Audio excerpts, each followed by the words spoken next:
দেশি বিদেশি ও আঞ্চলিক নানা নেফেরিয়াস এজেন্ডার বিরুদ্ধে আমরা কথা বলেছি, সমালোচনা করেছি, এবং এই কারণে দেশি বিদেশি এবং প্রতিবেশী বিভিন্ন গোষ্ঠী আমাদেরকে অপছন্দ করতে পারে, এবং এটা একটা ফ্যাক্টর হতে পারে এখানে। এছাড়া আপনারা জানেন বাংলাদেশে বর্তমানে জাতিসংঘের মানবাধিকার বিষয়ক অফিস করার প্রক্রিয়া চলছে। এই পদক্ষেপের অনেকেই বিরোধিতা করেছেন, প্রতিবাদ করেছেন, তবে প্রতিবাদের সবচেয়ে বেশি সোচ্চার এবং সক্রিয় অবস্থান ছিল এবং আছে ইসলামপন্থীদের। আমাদেরকে এভাবে মিথ্যা মামলায় ফাঁসানোর অপচেষ্টা হতে পারে যে এটি ইসলামপন্থীদের একটা বার্তা দেওয়ার চেষ্টা। আমরা এই ভিত্তিহীন মামলার তীব্র প্রতিবাদ জানাচ্ছি, এবং এই মামলাটি শুধু আমাদের জন্য মানহানিকর না, বরং এটা আমাদের নিরাপত্তার জন্য হুমকি। আমরা ইতিমধ্যে আইনি পরামর্শ গ্রহণ করছি এবং পরিস্থিতি অনুযায়ী পরবর্তী পদক্ষেপ আমরা গ্রহণ করবো ইনশাআল্লাহ। এই মামলায় আমাদের নাম জড়ানোর একদিকে মানহানি, যেটা আমি বললাম, অন্যদিকে এখানে নিরাপত্তার একটা হুমকি আছে। কেন? কারণ এদেশে জঙ্গি নাম দিয়ে গুম, নির্যাতন এবং হত্যার লম্বা ইতিহাস আছে। কাউকে জঙ্গি বলার অর্থ বাংলাদেশে হলো তাকে হত্যাযোগ্য করে তোলা।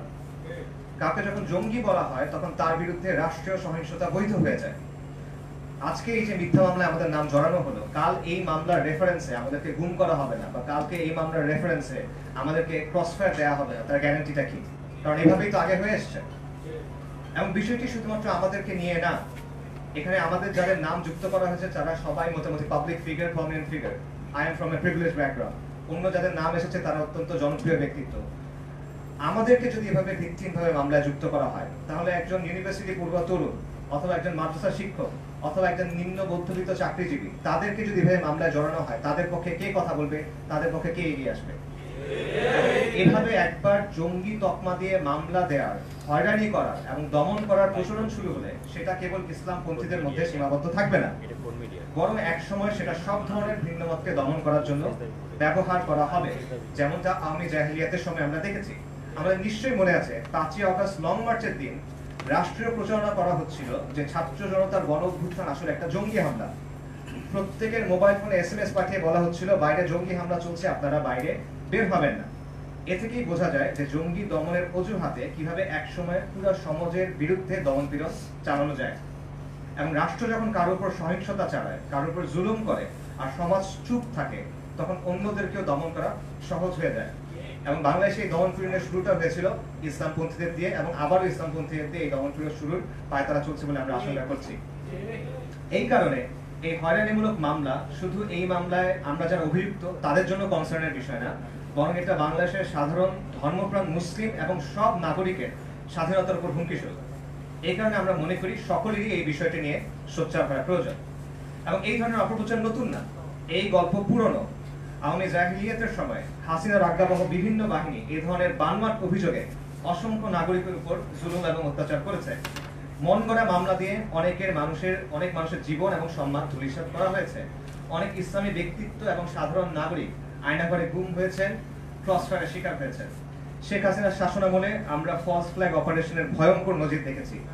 দেখা গেছে দারিদ্র্যপীড়িত সাধারণ মানুষ, পথের রিক্সা চালক, দিনমজুর, শিক্ষার্থী কিংবা গার্মেন্টস কর্মীকেও সন্ত্রাস বিরোধী অভিযানের নামে গুম করা হয়েছে। কয়েক মাস পর মিডিয়ার সামনে আনা হয়েছে, টেবিলের উপর কিছু বই সাজিয়ে দেওয়া হয়েছে, কিছু মোবাইল ফোন সাজিয়ে দেওয়া হয়েছে, সিম কার্ড সাজিয়ে দেওয়া হয়েছে, তারপর বলা হয়েছে এই ব্যক্তি জঙ্গিবাদ বিরোধী অভিযানে তাকে ধরা হয়েছে। এবং কোনো প্রকার প্রশ্ন ছাড়া, কোনো প্রকার জবাবদিহি ছাড়া গণমাধ্যম সরকারি সেই বয়ান প্রচার করে গেছে এবং এই দমন পীড়নের বৈধতা উৎপাদনে কাজ করেছে। এখন আমরা দেখতে পাচ্ছি যে হাসিনার সময় যে চমকপ্রদ সেনসেশনাল জঙ্গি অভিযান ছিল তার অনেকগুলোই ছিল নাটক।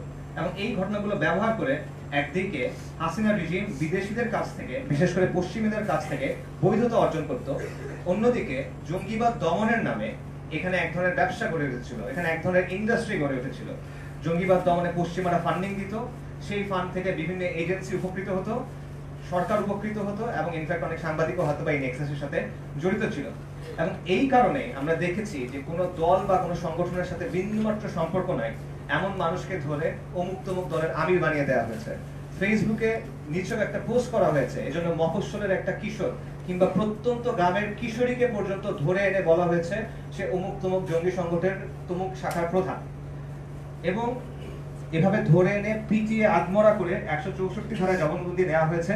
যারা জবানবন্দি দিতে রাজি হননি তাদের বাবা, ভাই কিংবা স্ত্রীকে উঠিয়ে এনে নির্যাতন করে জবানবন্দি দিতে বাধ্য করা হয়েছে। তারপর সেই জবানবন্দির ভিত্তিতে, বানোয়ার জবানবন্দির ভিত্তিতে রায় হয়ে গেছে, কারো ফাঁসি হয়েছে, কারো যাবজ্জীবন হয়েছে। এগুলো বাস্তবতা, এবং তারা এখনো জেলে পড়ে পচে মরছেন, ঢুকছেন। জঙ্গি মামলার নামে পর্দানুসীন মুসলিম নারীদের সেক্সুয়াল অ্যাবিউজ করা হয়েছে, রেপ করা হয়েছে, মধ্যযুগীয় কায়দায় নির্যাতন করা হয়েছে, এবং এর প্রমাণ আমরা দেখেছি গুম কমিশনের রিপোর্টে, আয়নাঘরের তদন্তে, এবং জুলাই পরবর্তী অসংখ্য বস্তুনিষ্ঠ অনুসন্ধানী প্রতিবেদনে। এবং আজও সন্ত্রাস দমন আইনের কারণে অনেক নিরীহ মানুষ বন্দী হয়ে আছেন, এবং এটার অপপ্রয়োগের ফলে অনেক মানুষের জীবন ধ্বংস হয়ে গেছে, অনেক পরিবার ধ্বংস হয়ে গেছে। এছাড়া আমরা দেখেছি যে জঙ্গিবাদ দমনের নামে কতিপয় স্বার্থান্বেষী মহলের পরিচালিত তথাকথিত গবেষণার ভিত্তিতে দাড়ি টুপি পরা, টাকনুর উপর কাপড় রাখা, বা ইসলামী বই পড়ার মতো ফোন ধরে সালাম দেওয়া, যাবার সময় আল্লাহ হাফেজ বলা, এই কথাগুলোকে পর্যন্ত উগ্রবাদের লক্ষণ হিসেবে উপস্থাপন করা হয়েছে, এবং এগুলো রীতিমতো বিজ্ঞাপন দিয়ে টেলিভিশনে এবং প্রিন্ট মিডিয়াতে ছাপানো হয়েছে। এবং এই সব কিছু উদ্দেশ্য ছিল ইসলামী দাওয়াকে বন্ধ করা এবং জনপরিসরে ইসলামের যে প্রভাব সেটাকে সংকুচিত করা। আমার ব্যক্তিগত অভিজ্ঞতা বলি, আমি নিজে ব্যক্তিগতভাবে হাসিনা আমলের ভুক্তভোগী। কুখ্যাত র‍্যাব কর্মকর্তা আলেপ উদ্দিন, যে ধর্ষণের অভিযোগে অভিযুক্ত, খুনের অভিযোগে অভিযুক্ত, সে একাধিক বানোয়াট মামলায় এভাবে আমার নাম যুক্ত করেছিল, এবং যেভাবে এখানে বানোয়াট ভাবে পলাতক আসামি বলা হচ্ছিল, ঠিক একইভাবে পলাতক আসামি হিসেবে অসংখ্য মামলা সে আমার নাম দিয়ে রেখেছিল। মোদী বিরোধী আন্দোলনের সময় লেখালেখির কারণে আমার বাসায় প্রশাসনের লোক এসেছিল, আমার বাসায় ফোন এসেছিল, এরকম অসংখ্যবার হয়েছে। এবং 24শে জানুয়ারিতেও বাংলাদেশে যে ট্রান্সজেন্ডার আইন বাস্তবায়নের পায়তারা চলছিল, এর বিরুদ্ধে লেখালেখি করার জন্য আমার বক্তব্যকে নাকচ করার চেষ্টা করা হয়েছে জঙ্গি বলে। এবং এই সবই হয়েছে এই জঙ্গিবাদের জুজুর ভয় দেখিয়ে। দুঃখজনকভাবে গণঅভ্যুত্থানের মাধ্যমে আওয়ামী লীগকে হটাবার পর জনগণ যে সরকারকে ক্ষমতায় বসানো, তারা একই চিত্রনাট্য অনুসরণ করে জঙ্গি নাটক করা শুরু করেছে।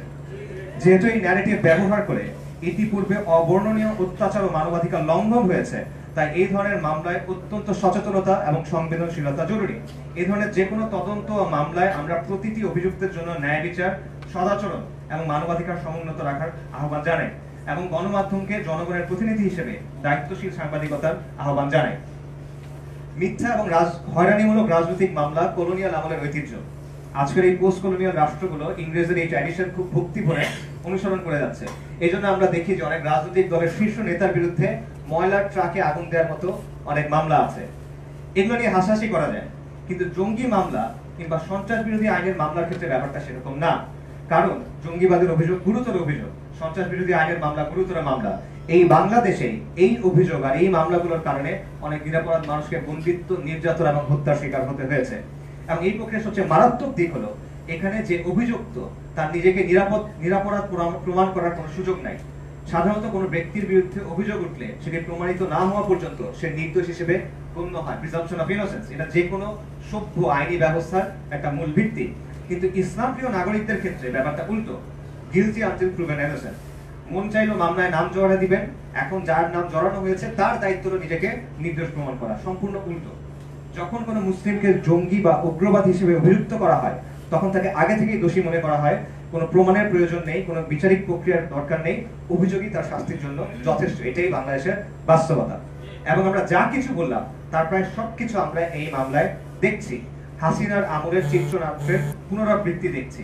আমরা সোশ্যাল মিডিয়া, সামাজিক গণমাধ্যমের সূত্রে দেখেছি এই মামলা যারা দায়ের করেছেন সেই ব্যক্তিদের ফোন করা হয়েছে, এবং এই মামলার ব্যাপারে যখন জিজ্ঞেস করা হয়েছে তখন তারা বলছেন সরকারের চাপ আছে।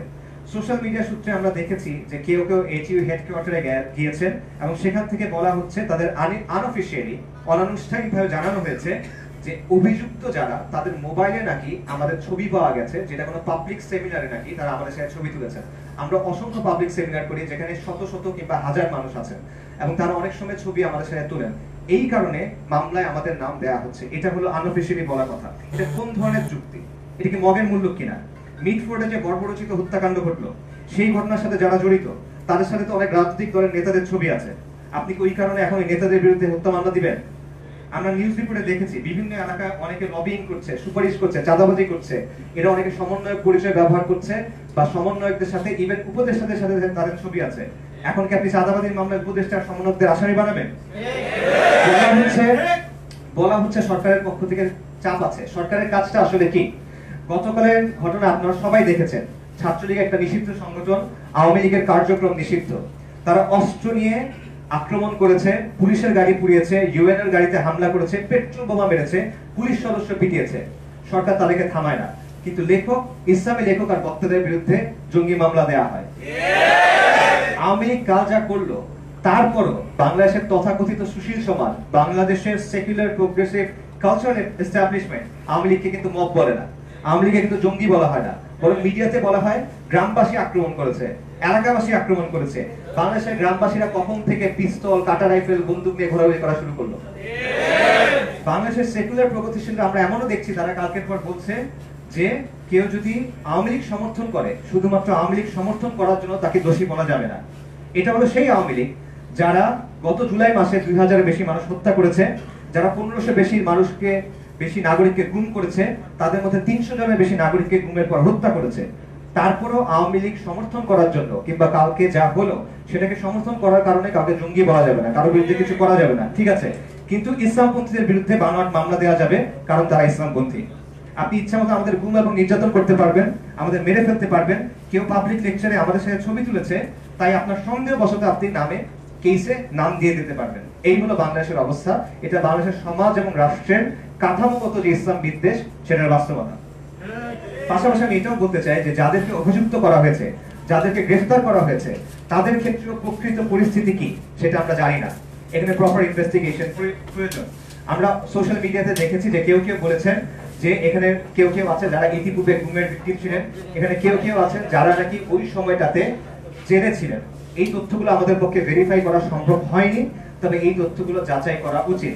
কারণ সকল জঙ্গি মামলার ক্ষেত্রে এই সংস্থাগুলো যেসব বক্তব্য তৈরি করে, এই সংস্থাগুলো যেসব বয়ান দেয়, সেগুলো বিশ্বাস করার মতো না, যেটা আমরা ইতিপূর্বে দেখেছি। তো যেই অজুহাত আর মামলাকে ব্যবহার করে হাসিনা সরকার এত জুলুম করব, 1 বছরের মাথায় সেম বয়ান, সেম গল্প যখন সামনে আনা হচ্ছে, তখন সেটা যাচাই করা অত্যন্ত গুরুত্বপূর্ণ যে ব্যাপারটা আসলে কি হচ্ছে।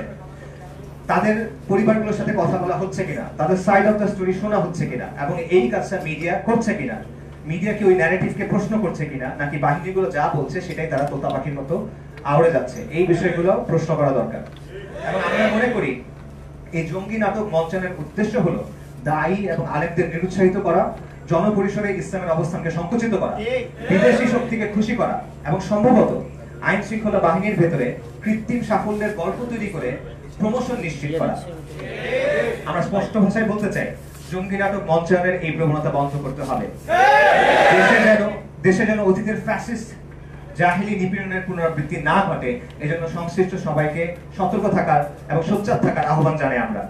আমরা চাই না পুরনো জাহিলিয়াত ফিরে আসুক, এবং আমরা স্পষ্টভাবে বলতে চাই, ধর্মীয় পরিচিতির কারণে অপবাদ দেওয়া এবং তাদের জঙ্গি হিসেবে উপস্থাপন করা চরম অন্যায়, যা প্রতিহত করা আবশ্যক। ধর্মীয় বিশ্বাস এবং প্র্যাকটিসের কারণে এমন দমন পীড়ন কোনোভাবেই গ্রহণযোগ্য নয়। আমরা এই পরিকল্পিত জাহিলি নীতির তীব্র প্রতিবাদ জানাই, এবং একই সঙ্গে আমরা এই জঙ্গি নাটকের রচয়িতা ও পরিকল্পনাকারীদের চিহ্নিত করে তাদের দ্রুত জবাবদিহিতা এবং বিচারের আওতায় আনার জোর দাবি জানাই। যারা এই ষড়যন্ত্র করেছে তারা জেনে রাখুক, এতে তারা সফল হবেন ইনশাআল্লাহ। ইতিহাস জালিমদের জন্য কখনো উদার হয় না, আর জুলুমের বিরুদ্ধে স্বয়ং আল্লাহ সুবহানাহু ওয়া তাআলা সাক্ষ্যদাতা। আল্লাহ আযজা ওয়া জাল্লা বলেছেন, ওয়া মাকারু ওয়া মাকারাল্লাহ ওয়াল্লাহু খায়রুল মাকিরিন। তারা ষড়যন্ত্র করেছিল আর আল্লাহ জবাবে কৌশল করেছিলেন, এবং আল্লাহ সর্বোত্তম কৌশলী। আমরা আল্লাহর উপর তাওয়াক্কুল করি। আসসালামু আলাইকুম ওয়া রাহমাতুল্লাহি ওয়া বারাকাতুহু।